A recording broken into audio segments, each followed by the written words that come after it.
గత సంవత్సరం అంటే మే 2025లో హనీమూన్ మర్డర్ కేసు సంచలనం రేపిందని మనందరికి తెలుసు. కొత్తగా పెళ్లైన భార్యాభర్తలు మేఘాలయకి హనీమూన్కి వెళ్తే భార్య భర్తను చంపేసినట్లు ఆరోపణలు ఉన్నాయి. అయితే ఈ కేసులో అక్యూజ్డ్ అతని భార్య సోనం ఎవరైతే ఉన్నారో ఆ అమ్మాయికి కొద్ది మాసాల క్రితం మేఘాలయ హైకోర్టు బెయిల్ గ్రాంట్ చేసింది. ఆ బెయిల్ పైన స్టే ఇవ్వమంటూ సుప్రీంకోర్టులో పడిన పిటిషన్ ను సుప్రీంకోర్టు తిరస్కరించింది. అసలు ఈ హనీమూన్ మర్డర్ కేసు ఏంటి, మే 2025లో ఏం జరిగిందో ఒకసారి చూద్దాం. కొత్తగా పెళ్లైన భార్య భర్త వాళ్ళిద్దరూ మధ్యప్రదేశ్ చెందిన వాళ్ళు, ఇండోర్కి చెందిన వాళ్ళు. వాళ్ళిద్దరూ కలిసి పెళ్ళైంది కదా అని చెప్పి సరదాగా మేఘాలయకి వెళ్ళారు. మేఘాలయకి వెళ్ళింది పెళ్లి చేసుకున్న తర్వాత సంవత్సరం తర్వాతో 2 ఏళ్ళ తర్వాత కాదు, కేవలం కొన్ని రోజుల తర్వాత. మేఘాలయకి వెళ్ళిన తర్వాత పెద్ద ట్రెక్కింగ్ ప్లాన్ వేశారనమాట. కొన్ని రోజుల పాటు ఒక గైడ్ పెట్టుకున్నారు. తర్వాత ఆ గైడ్ని మీరు అవసరం లేదు వెళ్ళిపోండి, మేము చేసుకుంటామని చెప్పి వెళ్ళిపోయారు. వెళ్ళిపోయిన తర్వాత కొన్నాళ్ళకి ఈ భార్య భర్త మిస్సింగ్ కేసు మేఘాలయలో రిజిస్టర్ అయింది. ఈ కేసు ఎంత హైలైట్ అయిందంటే నిజంగా వీళ్ళని ఎవరైనా చంపేశారేమో, ఎవరైనా వీళ్ళని కిడ్నాప్ చేశారేమో, ఇలా చాలా దూరం వెళ్ళిపోయిందనమాట. ఇన్ఫ్యాక్ట్ మధ్యప్రదేశ్ సీఎం మేఘాలయ సీఎంతో మాట్లాడారు. అమిత్ షాని కోరారు ఈ మిస్టరీని ఛేదించమని చెప్పి. ఇలా చాలా జరిగినాయి. మేఘాలయలో లోకల్ పోలీసులు వెళ్ళి ఎవరైతే ఈ గైడ్ ఉన్నారో ఆ గైడ్ని అడిగారనమాట. వీళ్ళని లాస్ట్ ఎక్కడ వదిలిపెట్టాడు ఈ గైడ్ అని చెప్పి ఆ క్లూ తీసుకుని పెద్ద వ్యాలీస్ అన్ని దాటుకుని పెద్ద గార్జ్, చాలా పెద్ద గార్జ్ దగ్గరికి వెళ్ళారు. దాదాపు 3000 ఫీట్ గార్జ్. అక్కడ ఎవరైతే భర్త ఉన్నాడో అతను చనిపోయి కనిపించాడు. అప్పుడు పోలీసులు ఏమనుకున్నారంటే భార్య కూడా కిడ్నాప్ అయిందో చనిపోయిందో, ఆవిడ శవం దొరకట్లేదని చెప్పి ఇంకా గాలింపు పెంచేశారనమాట.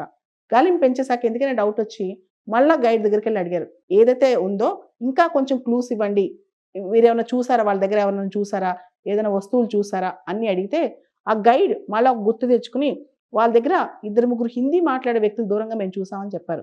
దాంతో మళ్ళా కేసుని మళ్ళా ప్రోబింగ్ మొదలెట్టారు పోలీసులు. ఇదంతా ఒక 10-15 రోజుల పాటు జరిగిందనమాట. ఈ ప్రోబింగ్ లో ఒక అతను దొరికాడనమాట, రాజ్ కుష్వాహా అని చెప్పి. అతను పట్టుకోగానే ఇంకా కొంతమంది దొరికారు. ఇదంతా చూసిన తర్వాత ఇంకా పోలీసులకి అమ్మాయి దొరకలేదు. ఆ అమ్మాయిని ఎతుకుతూనే ఉన్నారు.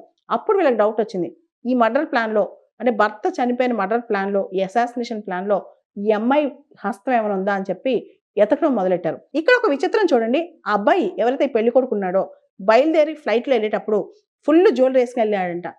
ఏది నువ్వు సరదాగా వెళ్తున్నావు కదా, ఇన్ని జ్యువెలరీ వేసుకుని ఎందుకు వెళ్తున్నావు అని చెప్పి, నువ్వు వెళ్ళేది హనీమూన్కే కదా అని చెప్పి వాళ్ళ అమ్మ అడిగిందంట. లేదు మా ఆవిడ ఇంత జ్యువెలరీ వేసుకురమ్మందని చెప్పాడంట. అంతేకాదు ఈ అమ్మాయి తెలివిగా ఫ్లైట్ టికెట్స్ కూడా 1 వే బుక్ చేసింది, 2 వే బుక్ చేయలేదంట. అంటే ఈ మర్డర్ కంప్లీట్గా ప్లాన్డ్ మర్డర్ అనమాట. ఇంకా ఫైనల్గా చెప్పాలంటే మేఘాలయలో మిస్ అయిన అమ్మాయి ఉత్తరప్రదేశ్లో గాజీపూర్ దగ్గర తేలిందనమాట.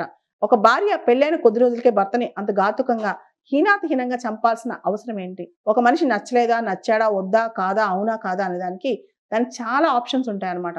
అంతేగాని ఈ విధంగా దారుణంగా పక్క మనిషిని, తోటి మనిషిని మాయ చేసి మభ్యపెట్టి తీసుకెళ్ళిపోయి చంపేయడం, అంత దారుణంగా అలాంటి మేఘాలయ లాంటి స్టేట్లో తీసుకెళ్ళి చంపేయడం. దీనివల్ల కొన్ని రోజుల పాటు, ఒక 10 రోజుల పాటు మేఘాలయలోకి వెళ్తే అందరూ భయపడే స్థాయి, అంటే మేఘాలయ టూరిజం ఎఫెక్ట్ అయ్యే స్థాయికి వచ్చింది అనమాట ఈ అమ్మాయి మర్డర్ కేసు వల్ల. ఈ అమ్మాయి పేరు సోనం అనమాట. మనం సొసైటీలో సోషల్ వాల్యూస్ కానీ, హ్యూమన్ వాల్యూస్ కానీ, మన చుట్టుపక్కల మన భారతీయులు ఇలా చేస్తున్నారా, మన కుటుంబాల్లో ఇలా చేస్తున్నారా, ఇది చాలా మందికి షాకింగ్గా ఉంది, అవాక్కుగా ఉందన్నమాట. ఇది ఒక చాలా ట్రెండింగ్ స్టోరీ. ఈ స్టోరీలో మనం నేర్చుకోవాల్సిన నీతి కూడా చాలా ఉంది. మానవ విలువలు, మనుషులు ఎలా దిగజారిపోతున్నారు, వాళ్ళు అనుకుని సాధించడం కోసం ఏ మనిషినైనా ఎలా చంపేయడానికి ట్రై చేస్తున్నారు. ఇదంతా చూస్తుంటే సమాజంలో మార్పు చాలా అర్జెంటుగా రావాలి. వివాహ వ్యవస్థలో కూడా మార్పు రావాలన్నమాట.